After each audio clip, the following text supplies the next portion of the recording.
Okay, para sa iso fourth and final coding challenge, no? So, kaniya ako ipabuhat sa iso. So, write a program na based sa iso na learn diri, no? Kani, this one, very important kani sila. Based sa iso na learn diri, write a program na mag-ask sa customer kung unoy sa order, like this time pizza, kung unoy size, like small, ang presyo ng small is tag 85 pesos, medium tag 100 pesos, and large tag 125 pesos. So kung magpili ako diri ng medium, down sa another question is Liza. Do you want additional pepperoni?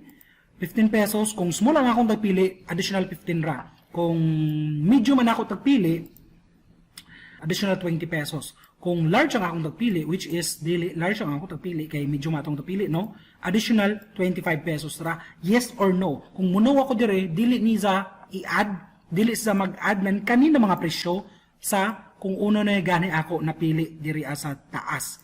So, kung mag-yes ako, mag-address sa ng uno na presyo ang corresponding sa sizes na akong tagpili. So, kung mag-yes ako diri, yes to pepperoni, so jay additional na 20 pesos para sa akong medium na size na pizza akong tagpili. So, 100 plus 20 is equals to 120 na dadyon. Okay. So, do you want extra cheese? Yes or no?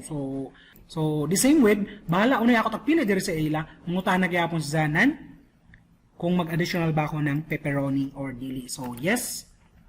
So, unay ako tagpili, 100 plus 20 para sa medium plus 15 is 135.